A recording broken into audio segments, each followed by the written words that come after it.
چونکہ پاکی ناپاکی میں ہمارا اتنا دھیان نہیں ہوتا، اس لیے پھر ہمیں نبی علیہ السلام کی زیارت نہیں ہوتی۔ بہت سارے لوگ یہ کوشچن پوچھتے ہیں کہ جی اتنے سالوں سے ہم کوشش کر رہے ہیں کہ ہمیں نبی علیہ السلام کی زیارت نصیب ہو، مگر نہیں ہوتی۔ عام طور پہ جو ہم نے بزرگوں سے سنا ہے اس کی دو وجوہات ہوتی ہے، ایک نگاہ ناپاک ہوتی ہے اور ایک بدن یا کپڑے ناپاک ہوتے ہیں جس کی وجہ سے زیارت سے محروم ہو جاتے ہیں۔ اگر ان دو چیزوں پر محنت کریں تو اللہ تعالیٰ زیارت نصیب جلدی فرما دیں گے۔ نگاہ کا بہت زیادہ پرہیز کریں، 100% پرہیز کریں گے تو اللہ تعالیٰ کی طرف سے پھر نبی علیہ السلام کی زیارت والی سعادت نصیب ہو جائے گی۔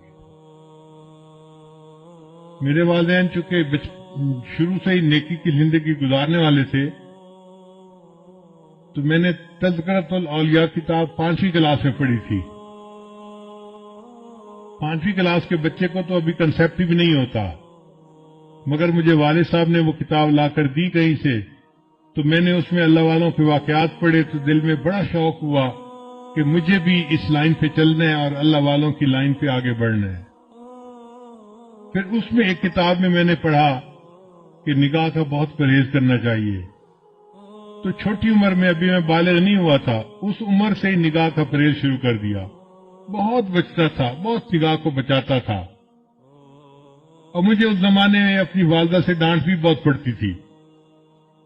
ہر دوسرے تیسرے دن کوئی محلے کی آنٹی آتی اور میری والدہ کو کہتی تیرا بیٹا جا رہا تھا، اس نے تو ہمیں سلام بھی نہیں کیا، یہ تو ہمیں اپنی خالہ ہی نہیں سمجھتا۔ اور امی مجھے بلا لیتی تھی، بیٹا وہ تو نے اپنی خالہ کو سلام کیوں نہیں کیا، یہ تو میری کلاس فیلو تھی، یہ تو میری سہیلی تھی، ہم بچپن کی دوست ہیں، تم سلام تو کرتے۔ اور مجھے پتہ بھی نہیں ہوتا تھا کہ یہ آنٹی کہاں گزری تھی اور کہاں اس کو سلام کرنا تھا۔ تو میں آگے سے ایک بار کہتا تھا، امی آنٹی سے یہ پوچھو کیا میں نے اس کی طرف دیکھا تھا؟ تو جب امی پوچھتی تو پھر وہ آنٹی کہتی، ہاں یہ تو یوں کر کے چلتا ہے، سر اس کا نیچے لگا ہوتا ہے، زمین کے علاوہ تو کچھ دیکھ نہیں رہا ہوتا، اس نے کہا اس کو۔ میں نے کہا امی مجھے یہ بھی نہیں پتا میرے پاس سے مرد گزرا ہے یا عورت گزری ہے، میں کس کو سلام کرتا؟ تب جا کے میری جان چھوٹتی تھی۔ لیکن اندر اندر مجھے بہت غصہ آتا تھا ان آنٹیوں پہ، سارا محلہ خالہ بنا ہوا ہے، سارا محلہ آنٹی بنا ہوا ہے، اور بس ان کو سلام ہی کرو چلتے ہوئے۔ لیکن نگاہ کی اتنی حفاظت کا بہت فائدہ ہوا۔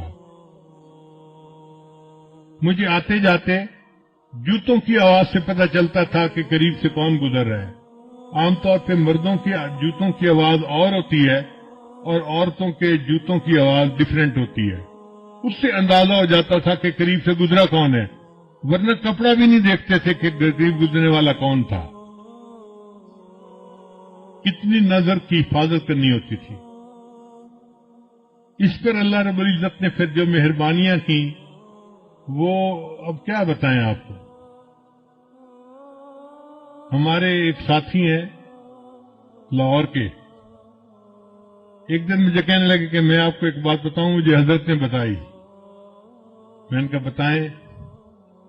کہنے لگے کہ حضرت نے مجھے بتایا کہ دیکھو اس وقت آپ کسی مسجد میں کھڑے تھے، آپ کی طرف اشارہ کر کے حضرت نے کہا کہ اس بچے کو اس وقت 100 سے زیادہ مرتبہ نبی علیہ السلام کی زیارت ہو چکی ہے۔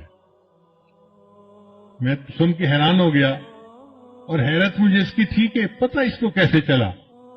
اس نے کہا جی کہ مجھے حضرت نے یہ بات بتائی تھی، شیخ نے یہ بات بتائی تھی۔